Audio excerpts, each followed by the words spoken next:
Pemirsa masih di iNews Pagi bersama saya Cika Mutazam dan rekan saya Yasmin Atania. Dan pemirsa demikian tadi adalah berita pilihan dalam iNews Pagi hari ini. Dan kita ke informasi berikutnya pemirsa.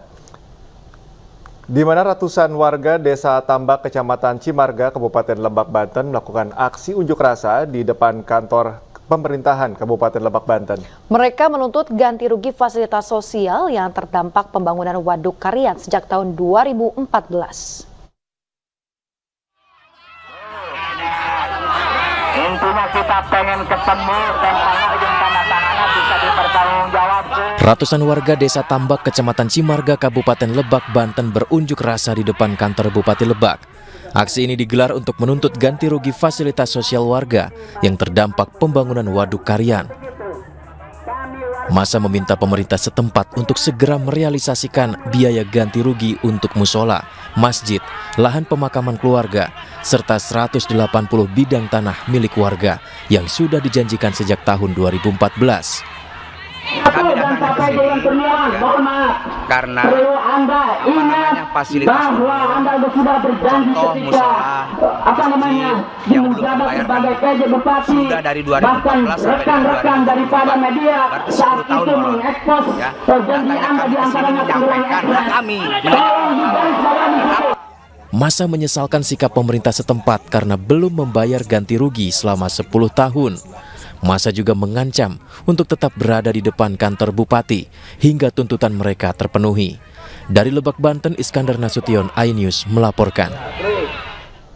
Bupati Rokan Hilir, Aprizal Sintong dan Wakil Bupatinya Sulaiman terlibat pertengkaran hingga nyaris baku hantam. Pertengkaran antar bupati dan wakil bupati itu terjadi saat keduanya menghadiri acara pelantikan kepala desa.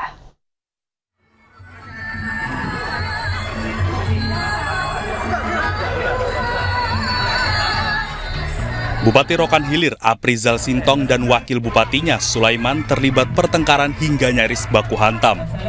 Keduanya yang sebelumnya duduk bersebelahan tiba-tiba cekcok saling meneriaki hingga saling dorong.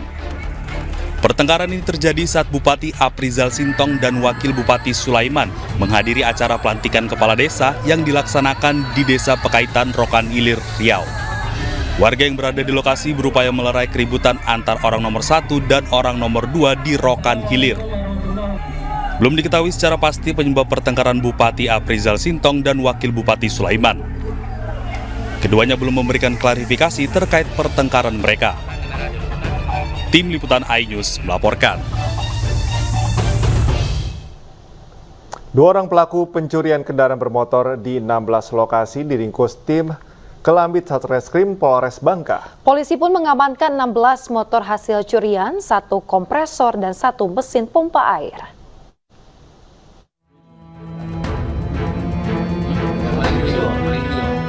Ferry 42 tahun dan Badri 32 tahun ditangkap tim Kelambit Satreskrim Polres Bangka Selasa lalu. Keduanya ditangkap di 2 lokasi yang berbeda usai mencuri sepeda motor di 16 lokasi yang ada di Kabupaten Bangka dalam kurun waktu 3 bulan. Keduanya mencuri dan menjual motor menggunakan minibus yang mereka sewa. Mereka nekat mencuri lantaran tidak memiliki pekerjaan dan kecanduan narkoba jenis sabu. Selain menangkap 2 pelaku, polisi juga mengamankan 16 motor hasil curian, 1 kompresor dan 1 mesin pompa air. Ya, untuk saat ini kita telah melakukan ungkap kasus terkait dengan curanmor yang terdiri atas 16 TKP. Untuk barang bukti yang sudah kita amankan bisa dilihat di sini, yaitu berjumlah 14 unit sepeda motor, kemudian adanya mesin kompresor dan mesin rodin. Kedua pelaku dijerat pasal 363 KUHP tentang pencurian dengan pemberatan dan terancam hukuman 5 tahun penjara.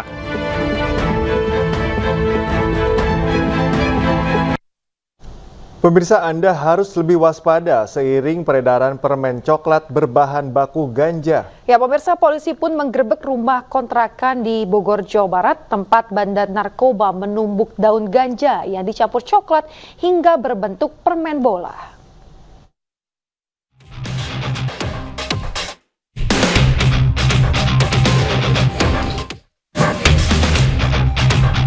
Polisi menggerebek rumah kontrakan bandar narkoba di kawasan Bojonggede, Bogor, Jawa Barat. 4 pria pembuat dan pengedar permen bola berbahan ganja ditangkap. Produk permen bola ganja merupakan narkoba varian baru.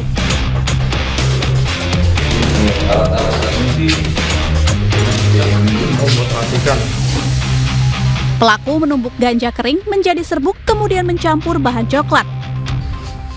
Dari campuran ini, pelaku membentuk coklat ganja mirip permen bola. Pelaku mengaku varian baru dalam bentuk coklat ini tak mudah terbongkar dan meraup keuntungan berkali lipat. Permen coklat ganja dijual per butir dan ditawarkan di media sosial. Coklat ganja itu ada untuk di wilayah Jawa Barat ini merupakan modus baru dan para tersangka juga mempunyai ide mencoba-coba untuk mencampurkan ganja yang sudah dibumbukan dengan coklat tersebut, kemudian dijual melalui sistem online. Beberapa ada yang sudah dipasarkan, ada juga yang dikonsumsi oleh si tersangka sendiri dan mereka menyatakan bahwa efeknya hampir sama dengan ganja biasa. Polisi meminta orang tua lebih waspada karena kalangan pelajar rentan menjadi sasaran pengedar permen bola ganja. Ini mencampur coklat ya dengan ganja ya. Jadi pesan kepada para orang tua agar waspada terhadap keluarganya ataupun anak-anaknya ya, coklat ini ternyata bisa dicampur sama ganja ya. Dan ini kita tangkap ya, satu tersangka di kos-kosan di daerah Bojonggede. Sebagai barang bukti, petugas menyita coklat ganja dan ganja kering sebagai bahan pelaku. Para pelaku diancam hukuman 5 tahun penjara. Dari Bogor, Jawa Barat, Andi Firmansyah, iNews melaporkan.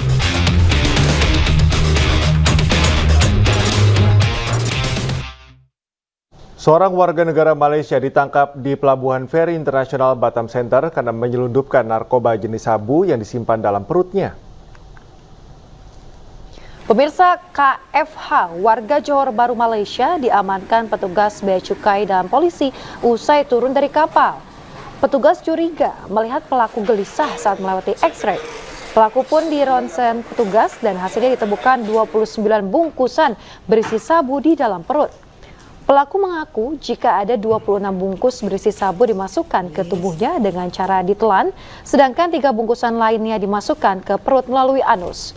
Proses mengeluarkan bungkusan sabu yang disimpan di dalam perut memerlukan waktu yang cukup lama serta tindakan medis. Rencananya narkoba ini akan diserahkan ke salah seorang warga Batam yang diduga sebagai pemilik barang haram tersebut. Petugas masih melakukan pengejaran terhadap pelaku.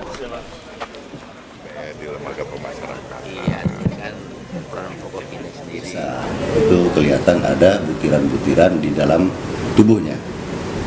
Dengan dasar itu kemudian si tersangka kita bawa ke kantor untuk dilakukan pemeriksaan lebih lanjut dan pada akhirnya dikeluarkan dari dalam tubuhnya sebanyak 26 butir bungkusan plus 3 di 2 hari kemudian, sehingga dengan total 29 yang pada saat pemeriksaan positif mengandung metamfetamin, narkotika golongan 1 jenis. Pemirsa, pelaku pembunuhan yang mayatnya ditemukan dalam kondisi terbungkus terpal dengan tangan terikat di perairan Desa Bayen, Aceh Timur, Provinsi Aceh ditangkap. Dan pelaku merupakan karyawan korban yang sakit hati karena korban kerap kali menagih utang.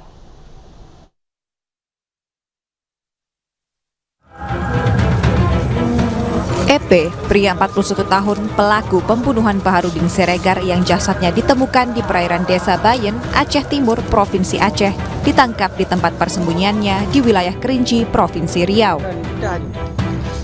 Jasad korban ditemukan warga Desa Bayen dengan kondisi dibungkus kain dan plastik. Diduga pelaku sengaja membuang jasad korban ke sungai untuk menghilangkan jejak. Peristiwa ini bermula saat korban menagih hutang pelaku senilai 5 juta rupiah. Korban merupakan seorang pengusaha burung, sedangkan pelaku baru bekerja di toko korban selama 2 bulan. Bulan pertama saya dan terjadinya pembunuhan ini karena sakit hati, ya, karena pada hari Minggu, ya, tanggal 14 Januari sekitar pukul 23.45 mereka ribut ya bahwa pelaku ini meminta uangnya ya. Uangnya ternyata dipinjam oleh korban ini tidak dikembalikan ya. Dengan sakit hati tersebut ya pelaku langsung melakukan pembunuhan. Tidak hanya menangkap pelaku, Polrestabes Medan juga meringkus RTB, pembeli mobil milik korban dari tangan pelaku. Dari Medan, Sumatera Utara, Adi Palapa Harahap, iNews melaporkan. Polisi akhirnya berhasil menangkap keempat tersangka kasus penembakan WNA asal Turki di Bali. Sejauh ini motif penembakan diduga karena perampokan.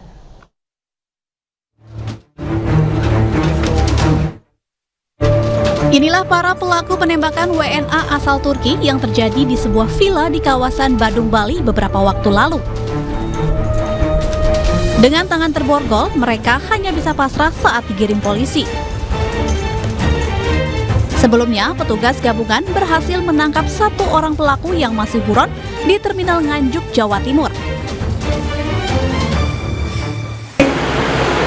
Tersangka yang telah dilakukan penangkapan tersebut sudah berada di Polres Badung bersama 3 tersangka lainnya untuk dilakukan proses hukum lebih lanjut. Kini keempat tersangka menjalani pemeriksaan polisi.